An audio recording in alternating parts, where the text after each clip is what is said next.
সদস্যকে তারা নির্মমভাবে পিটিয়েছে। আপনাদের মানে এই যে নয়া ফেসিবাদ আমরা দেখতে পাচ্ছি, কিন্তু পুলিশের কোনো ভূমিকা নাই। এখন পুলিশ আমাদেরকে নতুন করে এক রাষ্ট্রীয় নাটক মঞ্চায়ন করছে, যে রাষ্ট্রীয় নাটকটি হচ্ছে যে আমরা তদন্ত করছি, আমরা সাইবার তদন্ত করছি ঊর্ধ্বতন কর্তৃপক্ষের নির্দেশ। আমরা জানি যে এই বিশেষ নির্দেশনা কই থেকে আসে। গত 17 বছরে আমরা এটাই দেখেছি। গত 17 বছরে বাংলাদেশের মানুষ পুলিশের দ্বারা, রাষ্ট্রীয় প্রতিষ্ঠানের দ্বারা, আদালতের দ্বারা যেভাবে ইনস্টিটিউশনাল জুলুমের শিকার হয়েছে, আজকে থেকে বাংলাদেশে এরকম একটা নজির তৈরি হলো যে একটা সরকার 2 মাস বাজেটেই সে নতুন করে তার নাগরিকদের উপর ইনস্টিটিউশনাল জুলুম শুরু করে দিল। ইনস্টিটিউশনাল জুলুমের মধ্য দিয়ে সে একজন ছাত্র, একজন নাগরিক, যে রাষ্ট্রীয় প্রতিষ্ঠান থানায় গেছে জিডি করার জন্য, যেখানে সরকারের পুলিশের উচিত সেই জিডিটাকে গ্রহণ করা, গ্রহণ না করে তাকে 1.5 ঘন্টা আটকায় রাখলো। সেই প্রতিষ্ঠানেই ছাত্রদলের কোনো এক চর তারা ছাত্রদলকে খবর দিল, তারা এসে ডাকসুর প্রতিনিধি সাংবাদিকদেরকে বেধড়ক পেটালো, মিডিয়ার সামনে পেটানো, অনলাইনে আছে।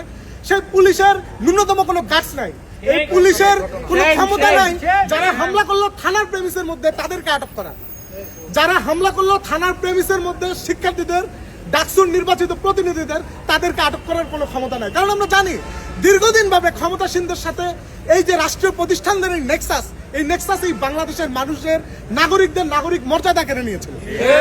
ছিল সাংবিধানিক অধিকার, গণতান্ত্রিক অধিকার। এইটার মধ্যে দিয়ে এই রাষ্ট্রীয় ইনস্টিটিউশনগুলো, আমাদের এই প্রতিষ্ঠানগুলো আমাদের নাগরিকদেরকে গুম করেছে, আমাদের নাগরিকদের খুন করেছে, এক্সট্রাজুডিশিয়াল কিলিং করেছে। এই যে নতুন করে আজকে সিলসিলা শুরু হচ্ছে, আমরা আমাদের বন্ধু, আমাদের ভাই আব্দুল্লাহ মাহমুদরে না নিয়ে আমরা এখান থেকে যাবো।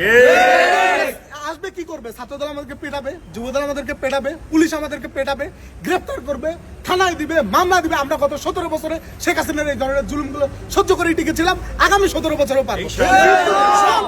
আল্লাহ না করুক তাদের যে পতনটা হবে, সেই পতনটা যেন তারা মনে রাখে। আমরা এই জমিনে জন্ম নিছি, আমাদেরকে মরে যাইতেই হবে, কিন্তু আমরা মাথা উঁচু করে মরবো, আমাদের হেড হাই রেখে মরবো। আমরা কোনো জুলুমের কাছে মাথা নত করবো না। এটা হচ্ছে আমাদের ফাইনাল কথা। এখন আমরা এখানে অবস্থান করব, আমাদের প্রতিনিধিরা পুলিশের কর্মকর্তাদের রুমে আছে, আমরা জানি তারাও নিরুপায়, তাদেরকে তার চাকরি বাঁচাইতে হবে, কিন্তু আমরা এখানে থাকবো, আমাদের বন্ধুরে না নিয়ে আমরা যাবো না। একই সাথে বলতে চাই, আমাদের ঢাকা বিশ্ববিদ্যালয় প্রশাসন, বিএনপির শিক্ষা সম্পাদকের নেতৃত্বে আমাদের যে মাননীয় ভিসি স্যার, মাননীয় প্রক্টর স্যার, তাদের এখন পর্যন্ত সময় নাই তার 4 জন শিক্ষার্থী এতক্ষণ ধরে থানায় আছে তাদের খোঁজ দেয়। আমরা বারবার তাদের কাছে ফোন দিয়েছি যে আপনারা নিরাপত্তা দেন বিশ্ববিদ্যালয়ের শিক্ষার্থীদেরকে, তাদের সামনেই শিক্ষার্থীদেরকে পেটানো হইলো, তারা নির্বিকার। এই ধরনের আমরা আমজাদের প্রক্টর থাকাকালীন দেখেছি, আমরা গোলাম রব্বানী প্রক্টর থাকা দেখেছি, আমরা বিশ্ববিদ্যালয়ের যখন ভিসি ছিলেন মাকসুদ কামাল, তার নেতৃত্বের সময় দেখেছি যে ছাত্রলীগ গুন্ডা বাহিনী নিয়ে এসে শিক্ষার্থীদেরকে পেটাচ্ছে। আমরা এরকম আর একটা নতুন উদাহরণ দিলাম। আমরা জানি এটা চলতেই থাকবে, কিন্তু আমরা এই লড়াইটা চালিয়ে যাবো। দেখা যাক।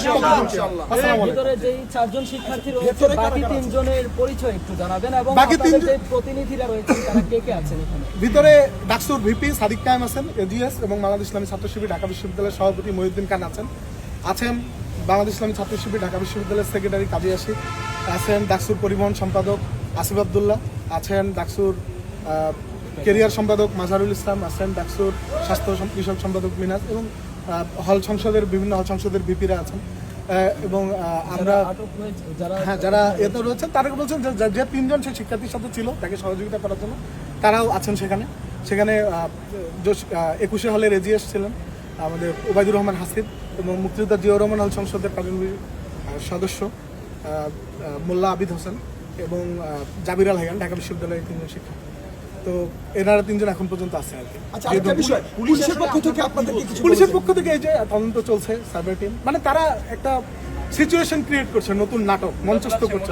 আপনারা বলছেন এটা, তবে আমরা গণমাধ্যম কর্মীরা কয়েকজন পুলিশের সাথে আমরা কথা বলছিলাম, পুলিশ কর্মকর্তার সাথে, তারা নাম প্রকাশ অনিচ্ছুক, তবে তারা বলেছে যে নিরাপত্তার স্বার্থে শাহবাগ থেকে তাদেরকে এখানে নিয়ে আসা হয়েছে। সেটা তো আমরাও জানি, এখন তারা আমরাও জানি নিরাপত্তার স্বার্থে এসে, এখন আমরা আমাদের ভাইদেরকে নিয়ে যাবো।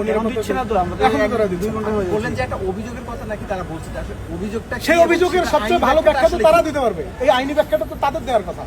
আমরা তাদের কাছে বারবার জানতে চেয়েছি অভিযোগ কে বা কারা করেছে, তারা এই বিষয়ে কোনো তথ্য দিতে পারেনি, এবং তারা বলছে যে অভিযোগ এসেছে বায়ুবে একটা অভিযোগ, রমনা জোনের এডিসি যিনি আছেন তিনি বলেছেন যে তাকে বলা হয়েছে একটা অভিযোগ আছে, কিন্তু কি অভিযোগ সেটা তিনি নিজেও জানেন।